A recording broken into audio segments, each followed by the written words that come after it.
எந்த ஒரு விஷயத்தையும் பிளான் பண்ணாம பண்ணக்கூடாது. பிளான் பண்ணாம பண்ணா இப்படித்தான். அப்படி என்ன விஷயம் அப்படின்னு பார்த்தீங்கன்னா, இப்ப நம்ம ஒரு ஃபவுண்டைன் மேக் பண்ண போறோம். அதாவது வால்ல வச்சு அங்கருந்து தண்ணி ஊத்துற மாரி. ஸோ 3டி பேக்ரவுண்ட் எடுத்தாச்சு. சுத்தி ராக்ஸ்லாம் வச்சு அடுக்கியாச்சு. ராக்ஸ்லாம் பெர்மனன்ட்டா இருக்கணுன்றனால சிமெண்ட் போட்டு பேக்கிங் பண்ணியாச்சு. பார்க்கவே நீட்டா இருக்கு. ஒர்க் பண்றப்போ ஓசியில டீ கிடைச்சா எப்படி இருக்கும்? 4 மீன் தொட்டி ஒட்ட சொன்னா கூட பரவாயில்ல. ஈஸியா ஒட்டிடுவேன். இந்த கல்ல வச்சு கம்மு வச்சு ஒட்டுறதுக்குள்ள படாத பாடுபட்டுட்டேன். நான் போடுற குப்பையை பார்த்து டென்ஷன் ஆகி மனுஷன் அவரே களத்துல இறங்கிட்டாரு. பார்த்தாலே பசுமையா இருக்கணும், கண்ணு குளிர்ச்சியா இருக்கணுன்றதுக்காக பச்சை மேட்டை எடுத்து ஃபுல்லா பரப்பி வச்சாச்சு. எந்த ஒரு தொழிலும் லைக் பண்ணி பண்ணா அதுல கிடைக்கிற சந்தோஷம் வேற எதுலயும் கிடைக்காதுங்க.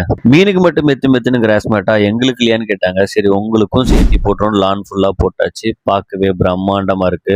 எல்லாத்தையும் சீக்கிரம் பண்ணிட்ட. மீனை போடுவேன் அப்படின்னு கேட்டாங்க. அதுக்கு முதல்ல தண்ணி ஒண்ணுன்னு தண்ணி விட்டதுக்கு அப்புறம் பாப்பா எட்டி பார்த்துட்டு அவளும் மீன் எங்க அப்படின்னு கேட்டா. உங்களுக்காக இதோ அப்படின்னு கொடுத்தோன்னே தம்பி செம்ம ஹாப்பி ஆயிட்டான். கஸ்டமர் வீட்டுல குழந்தைங்க இருந்து அவங்க மீனை பார்த்து ரசிச்சாங்கன்னா எனக்கு அதை விட சந்தோஷம் எதுவுமே இல்லைங்க. அப்படியே தம்பிகிட்ட மீன் எடுத்து விளையாட்டு காமிச்சிட்டு இருந்தேன். செத்துற போது முதல்ல உள்ள போடு அப்படின்னு சொல்லிவிட்டான்.